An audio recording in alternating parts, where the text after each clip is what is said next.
Assalamualaikum warahmatullahi wabarakatuh.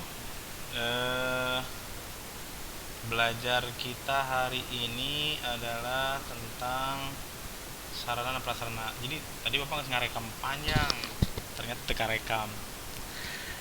Ya, kita hanya nonton channel YouTube ini. Nanti kalian kasih komentar, komentar positif. Ya, bentuknya boleh kesimpulan, boleh ungkapan, boleh apa ya, pokoknya komentar positif nanti. Nah, itu bapak sudah ambil nilai ya. Jadi ini masih mengulang yang kemarin ya, tentang administrasi sarana dan prasarana. Nah, jadi nanti ini kan sudah bapak kasih ini apa namanya, materinya kemarin sudah bapak kasih kalau tidak salah di grup ya, tentang sarana dan prasarana. Yang jelas dapatkan saja pembelajaran. Jadi kan belajar kita nih kali ini di masa pandemi COVID-19 ini, yang penting dalam satu sesi pembelajarannya apa yang kalian dapatkan, apa yang bisa kalian lakukan dengan pelajaran tersebut. Yang penting itu saja dulu. Jadi tidak mesti materi ini dihafal, tidak ya, tidak mesti nanti dipersulit dengan prakteknya seperti apa, enggak. Tapi yang penting dapat apa dari materi ini. Ya, contoh dari pelajaran kita ini kan pelajaran yang baru nih buat kalian ya, otomatisasi tata kelola sarana dan prasarana. Dulu namanya administrasi ini, administrasi sarana dan prasarana kalau dulu ya. Tapi sekarang berubah jadi otomatisasi tata kelola sarana dan prasarana ya, jadi berubah ini ya, tapi tidak merubah esensinya ya, tidak merubah esensinya bahwa yang kita pelajari di sini adalah bagaimana kita nanti mengelola sarana dan prasarana perkantoran ya. Kenapa kita harus belajar ini? Karena nanti salah satu pekerjaan yang kita akan apa namanya, yang kita akan ampuh, bisa jadi nanti kalian karena lulusan dari OTKP, bisa jadi nanti kalian bekerja di bagian logistik ya. Jadi harus mengurusi sarana dan prasarana. Kalaupun tidak, nanti kalian mesti mengurus lingkungan kerja sendiri, misalnya di kantor. Kalian mesti hafal apa yang dibutuhkan oleh sebuah kantor tentang peralatannya, perabotannya, permesinannya. Nah, itu dibahasnya adalah di sarana dan prasarana ini gitu. Nah, makanya ruang lingkupnya adalah pengertiannya dulu ya. Kembali secara sederhana, sarana prasarana itu yang membedakannya adalah antara bisa bergerak dan tidak bisa bergerak. Jadi kalau sarana itu identik dengan benda yang habis pakai, bisa dipakai habis pakai, itu sarana. Makanya dia sederhana, ukuran tertentu, bisa bergerak, itu sarana. Kalau prasarana identik dengan penunjang, makanya contohnya nih jalan, pabrik, gedung, tempat kita kerja, dan dia tidak bisa bergerak gitu ya. Itu prasarana. Maka kalau di sekolah kita kemarin ada pertanyaan dari pertemuan sebelumnya, apa itu sarana contohnya? Ya mungkin bangku, lemari ya, mesin fotokopi, komputer, itu sarana. Kalau prasarananya ya kelas, gedung, bengkel, lapangan, tempat parkir, nah itu prasarananya ya. Nah, apa saja yang kita akan pelajari nanti di administrasi sarana dan prasarana atau otomatisasi tata kelola sarana dan prasarana. Yang akan kita pelajari nantinya adalah perlengkapan kantor ya, peralatan dan perlengkapan kantor. Ini biasanya yang habis pakai. Nanti kita belajar mesin-mesin kantor, mesin apa saja yang dibutuhkan dalam sebuah perkantoran. Tuh ya, ada komputer, ada fotokopi misalkan, dan lain sebagainya. Nanti kita belajar itu, dicicil nanti kita ya, kedepannya kita belajar satu-satu. Kita juga akan belajar mesin komunikasi kantor, telepon, mesin fax, handy talkie, HT itu. Nah, itu juga nanti mesti belajar PABX, PMBX dalam istilah telepon. Nah, itu kita pelajari nanti. Cara menggunakannya bagaimana, Nah, itu nanti kita akan pelajari. Nah, kemudian perabot kantor identik dengan furniture, bangku, meja, ya, partisi. Nah, itu juga dipelajari di sini. Ya, setidaknya kita tahu itu adalah bagian dari sarana dan prasarana kantor. Kemudian unsur berikutnya kita juga akan belajar penataan interior.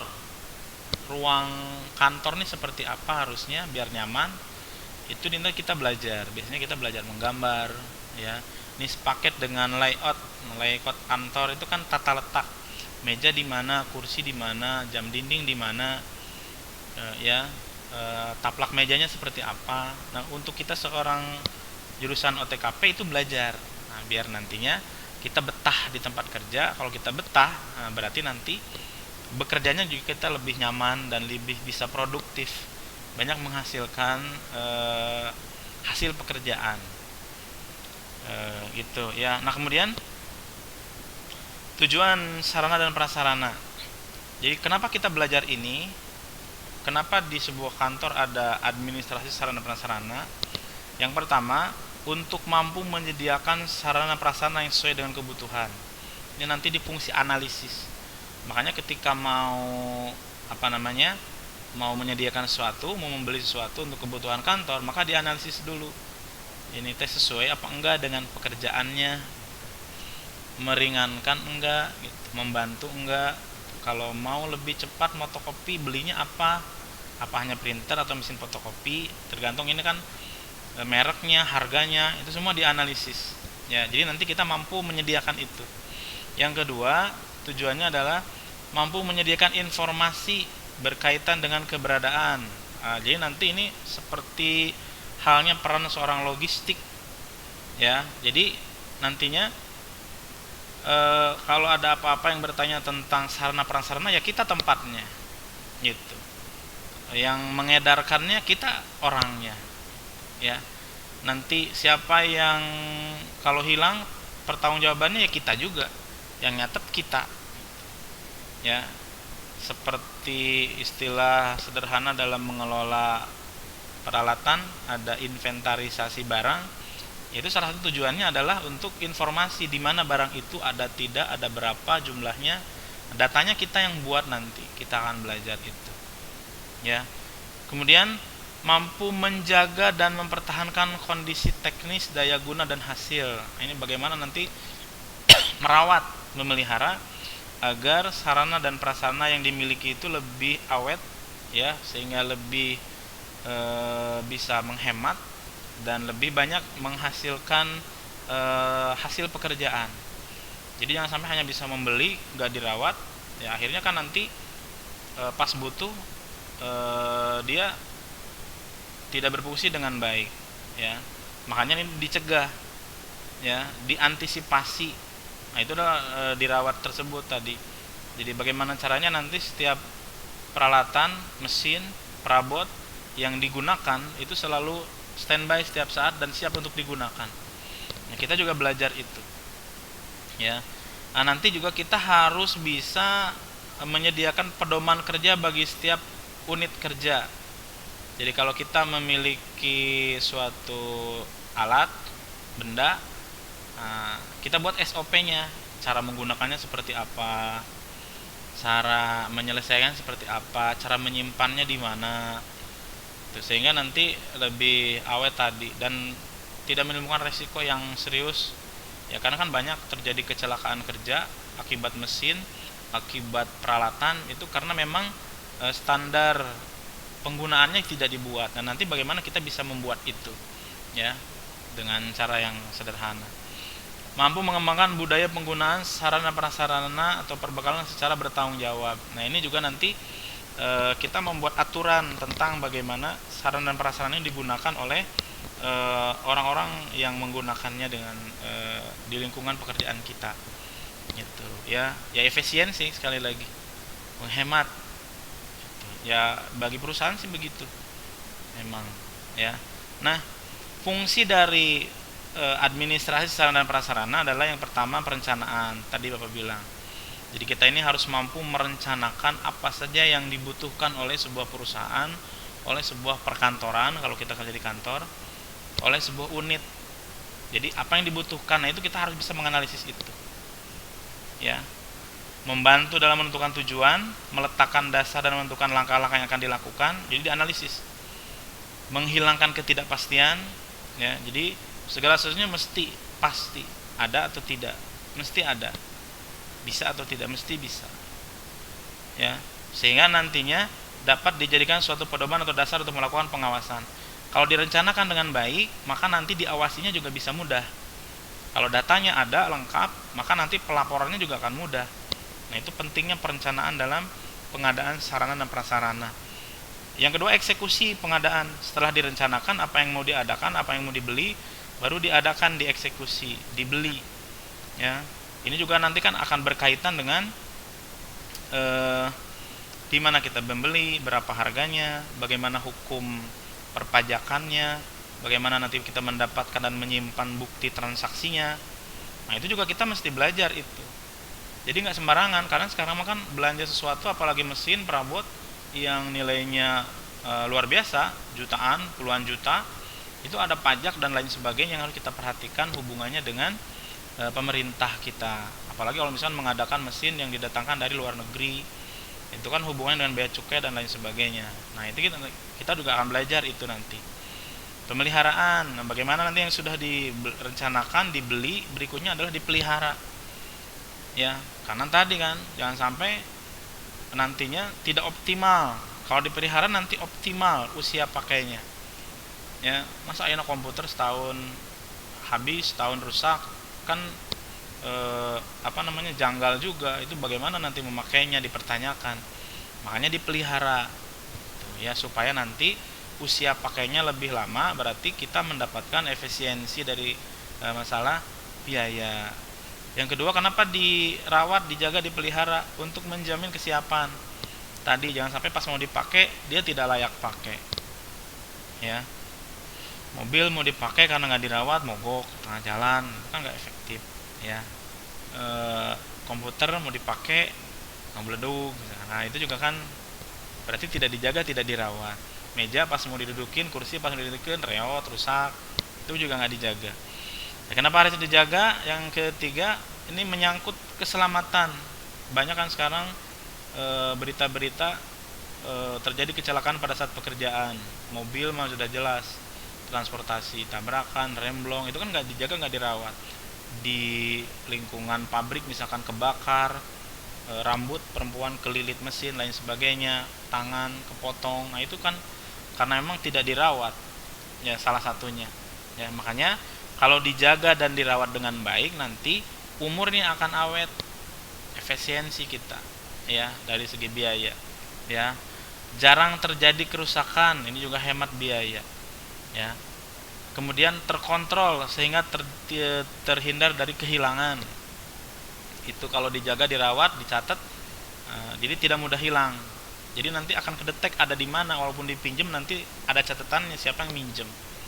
Kemudian enak dilihat dan enak dipandang, lebih indah, lebih rapi kalau dijaga dan dirawat, ya. Dan kemudian tentu saja kalau dijaga dan dirawat, maka hasil pekerjaannya juga akan luar biasa, ya. Nah, itu tadi perawatan. Nah, berikutnya dirawat, disimpan. Ya, ini juga tadi pencatatan. Ini harus tertib. Makanya ada istilah inventarisasi barang. Di kode setiap barang, kodenya apa, jumlahnya berapa, adanya di mana.